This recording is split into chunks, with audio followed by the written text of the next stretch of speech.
Running a small business means I wear lots of hats. When I put on my hiring hat, I can count on LinkedIn Hiring Pro to make it easy. LinkedIn Hiring Pro helps manage my hiring workflow, puts my job post in front of a unique network of professionals, and matches me with the best candidates for my business. I can also share my job with my network. No other job site lets me do that. No wonder most small businesses say they'd use LinkedIn Hiring Pro again. Hire right the first time. Post your job for free on LinkedIn today at linkedin.com/quality. This episode is brought to you by PayPal. You had plans for the last days of summer. And back-to-school shopping has its own plans. School supplies, dorm essentials, your list doesn't stop. Neither does the spending. But when you pay in full with PayPal, you can pay over time. No interest, no fees. Check out with PayPal and get back to summer. Subject to approval. Learn more at paypal.com/payinfor. PayPal Inc. NMLS 910457. Energía baja, falta de concentración, niebla mental. You might be dehydrated. Gatorade Zero Powders han sido diseñados científicamente para ayudarte a mejorar el balance de hidratación en el cuerpo. Hechos con la mezcla número 1 de electrolitos, sin colores ni sabores artificiales. Shop now online or at retailers nationwide. Gatorade hydrates better than water. Is it in you? Signos de dehidratación leve y moderada. Consulta a tu médico si los síntomas persisten.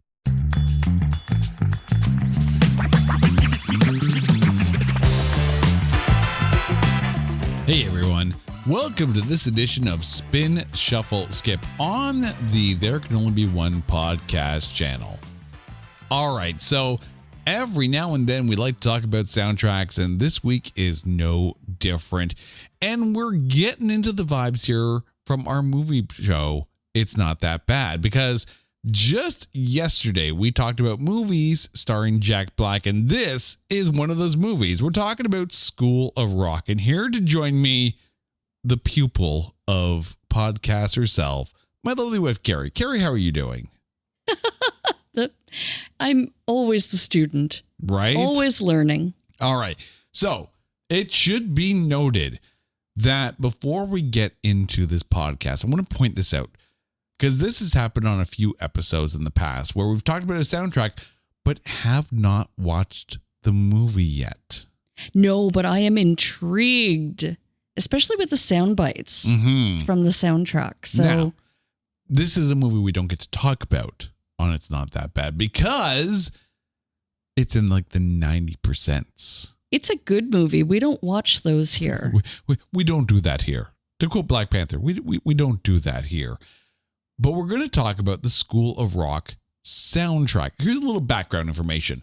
Released September 30th, 2003, which means that this movie is 23 years old. Which means that the students are old enough to become teachers at this point. Bands or, be teaching. The album hit number 6 on the Billboard soundtrack charts and number 95 on the Billboard 200 and is gold in the UK.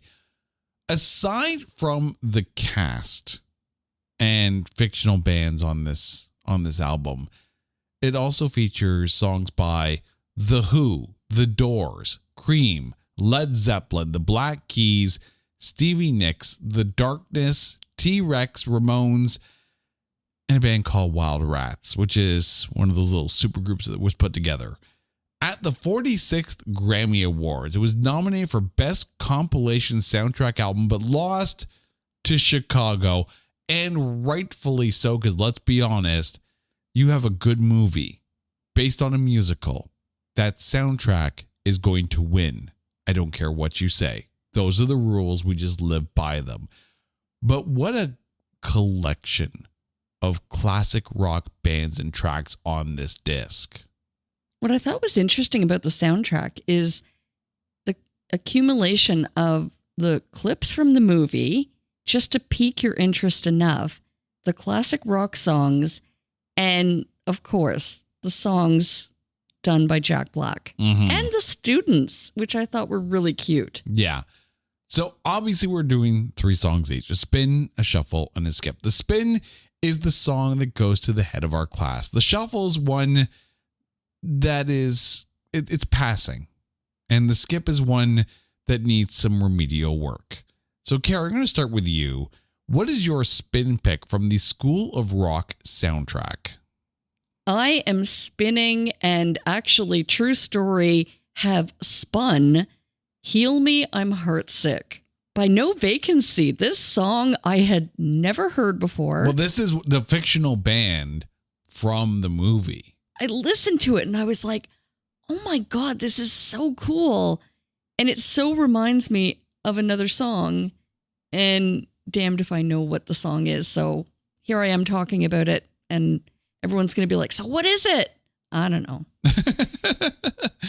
I think the biggest thing with the No Vacancy songs is that they're designed to kind of, it's almost like Steel Panther, right? Where it's like you want it to sound like songs of like that 80s era. And I was definitely getting some of those like late 80s, early 90s kind of vibes from that. But I think the thing is that having never seen the movie before, this is my only indoctrination into the movie and the music from it. No Vacancy kind of jumps up the charts for me when it comes to fictional bands from a movie. I was impressed with some of the music that was coming from this. Right? It was so good. So what are you keeping? I'm keeping not a No Vacancy song. I thought about that song though. I really did. Do you know the song that it reminds me of? I don't. But it sounds like something like a band like Poison would have done. Or maybe Warrant. I'm thinking Creed. I'm pretty sure it kind of has... I don't know if it goes that far in. Maybe in that, I don't want to say Mr. Big kind of vibe, but it definitely has that power ballad kind of feel.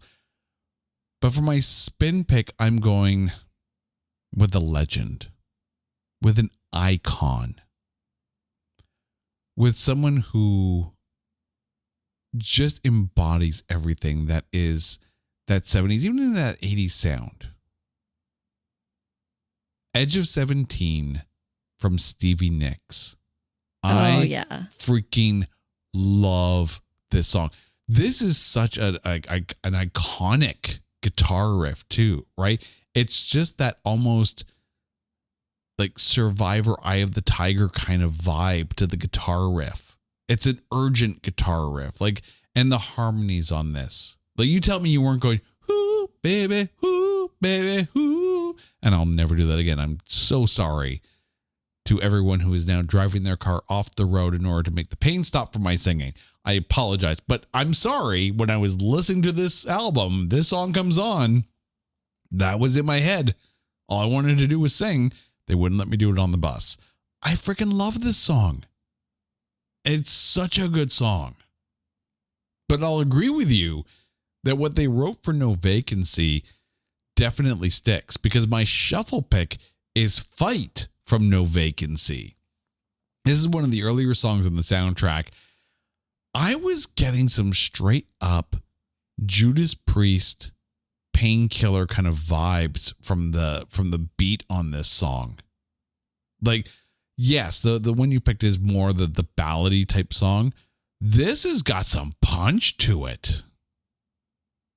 Yeah, I liked that one too. I remember, but no, definitely Heal Me, I'm Heartsick. Like, I played it like 5 times and I was in a great mood when I heard it. So it's not even like it spoke to me. I was just like, damn. I was about to say, is everything okay at home? It's a great song. Okay, so I'm going to put this out there because I know we talked about this before when we did a Keep Watch Pass episode on fictional bands out of movies. And obviously we hold in very high regard Josie and the Pussycats. Yes, we do. We also put up there the Oneaters from That Thing You Do. And you know I'm not the biggest fan of the Soggy Bottom Boys from Over Other We're Out There. Where would you put No Vacancy? Ooh, I think I need to see the movie to fully answer that question. But from what I heard, they're good. Mm-hmm. I mean, I would almost put it in line with, there was also that Rockstar Yes. movie. I was about to say, like, I was kind of getting those kind of vibes as well. Yeah, it was good. It was good, definitely. All right, for your shuffle pick, what are you going with? Okay, so this one was tough because you mentioned that there are some fantastic songs on this soundtrack, and there are. I mean, Sunshine of Your Love by Cream. A song I have played on a few times live, yes. And I mean, Led Zeppelin. I've grown up listening to The Doors, Led Zeppelin, Cream. You had already mentioned Stevie Nicks. So it was tough for me to not pick any of those known songs. But I went with The Ballrooms of Mars by T-Rex. I kind of, when I first heard it, I was like, what the hell is this? This is different. But then I listened to it again and I was like, I'm kind of digging that it's different. It stood out and I liked it. It was good. I don't think I've ever actually heard it before. I haven't heard it before, and I wish to never hear it again. It's my skip pick. Oh no. When I first listened, I was like, okay, this is easily my skip. And then I'm like, no, wait, I'm digging on this. I actually enjoy it. And I played it again and I liked it. Now, I want to point this out here because every now and then a song is on the soundtrack and on its own, it's just a song, right? But the minute you put it into context in the movie, it makes sense at that point. We have not watched this movie yet. So I don't know if Ballroom of Mars is the song for the moment. I'm basically making my skip pick based on the song itself, out of context, not in situ. I find the song on its own boring. I can see that and I can appreciate that because that was my first take on it. But there was just something really catchy and melodic and one could say boring, but I liked almost the predictability of this song. And do you think that your pick might have been because it's so different from everything else on the album? No, I don't think so, because I was flip-flopping between this and another song as to my skip pick. And I think the other song at least had enough catch in it for me in order to be able to say, okay, I understand it, but meh. I do agree with you that it's a bit of an outlier on this album, but not so much that it makes me want to actually listen to it.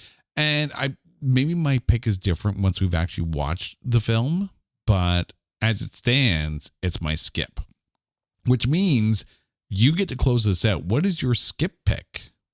I almost don't want to break the internet and I don't want to anger any of the Darkness fans, but Growing on Me is without a doubt my skip. I would skip this. I don't like this song in general. If it would be on the radio, I'd probably wind up changing the channel. I don't know. I think it's just something vocally with, I don't like the sound of the Darkness. Personally, it's not my thing. Justin Hawkins' voice is an acquired taste. I didn't mind the song on its own. I will say that the other song I was flip-flopping on my skip pick was Substitute by The Who. And that's the one where I'm like, I understand why you put the song on the soundtrack because, you know, Jack Black's a substitute teacher, I guess, in the film and whatever, but I'm pretty sure that's not exactly what they're singing about. I don't think The Who is going to write a song about substitute teachers and put it on an album, but I understand. I do. So some bands are acquired tastes. I look at Rush, and you know I love Rush. Oh, I was thinking that, and I didn't want to say it, but it's true. Geddy Lee's voice is an acquired taste. Mm-hmm. You either love Rush or you hate Rush. And more often than not, people I talk to who don't like Rush don't like them because of Geddy Lee's voice. They appreciate the musicianship. Absolutely, wholeheartedly. They bow down to the mastery of the instruments that everyone in Rush has. Vocally, it's not their thing. I personally love Rush. I am so happy to see them touring again. I think Anika Miles is killing it, but I understand, right? There are certain artists out there where I'm like, I'm glad you really like that song. Not my cup of tea. And it's okay to say that a band is not your cup of tea. I actually didn't mind this song.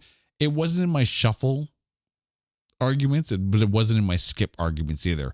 It was Substitute from The Who and also Set You Free from the Black Keys. Like, I don't mind the Black Keys. I've played actually a couple of Black Keys songs live, but this one was like, meh, not feeling it. But it is, I'm a little surprised. I purposely did not touch me from the Doors. So I thought this is going to be her spin pick. I know you love the Doors. Mm-hmm. I'm surprised that the Doors didn't come into consideration for you. I honestly thought they would be a go-to pick. And then I listened through all the other songs. And it's honestly not my favorite Doors song in general. Fascinating. Yeah. Light My Fire, Riders of the Storm. The End. Oh, The End. So good. It's not my favorite Doors song. I feel like this is a future episode of There Can Only Be One that needs to happen, though. Oh. Yeah. Now, would that include the poetry albums? Why wouldn't it? I would definitely be on board for that. Well, definitely stay tuned in 2027 because I get the feeling we're going to bring Carrie back down to our little recording studio and talk some Doors. Oh, Riders of the Storm. This is gonna be the one that breaks you, isn't it?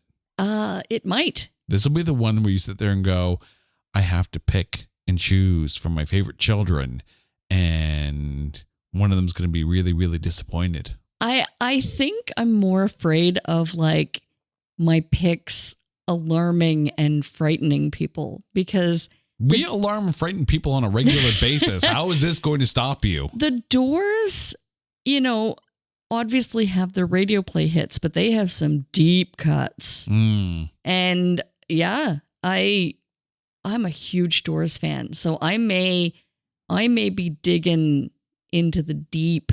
I may be rolling in the deep. Also coming on a future episode. No, anyways, but here's the deal. Before we even get to next year and covering the Doors, we have to remind our listeners what our spin, shuffle, and skip picks are from the School of Rock soundtrack. I am spinning Heal Me, I'm Heartsick by No Vacancy. I am shuffling Ballrooms of Mars by T-Rex. And I am skipping On Growing on Me, The Darkness. All right. I am spinning Edge of 17 by Stevie Nicks. I am shuffling Fight from No Vacancy. And I am skipping Ballrooms of Mars by T-Rex. Carrie, thank you so much for this. Can we, though, just give a shout out to the kids? Oh, yes. And the School of Rock song, the theme song, which I really did want to pick. It was a good riff in that too, yeah. It was fun, and it was, perfectly Jack Black. Like, had that energy and that humor, and I mean, the kids just absolutely rocked. So kudos. All right, well, until next time, you guys know the drill. If there is an album you want us to cover on Spin Shuffle Skip, or an artist that you want us to cover on either There Can Only Be One or the Under 5 Top 5, hit us up on social media at Only One Cast or go to our website, notthatbadcast.com. And you want to subscribe to that page because when it comes to our movie show, Mocktober is coming. Until next time, She's Carrie. I'm Jay. You guys are awesome. This is Spin Shuffle Skip on the There Can Only Be One podcast channel and a proud member of the Pantheon Podcast Network. Take care.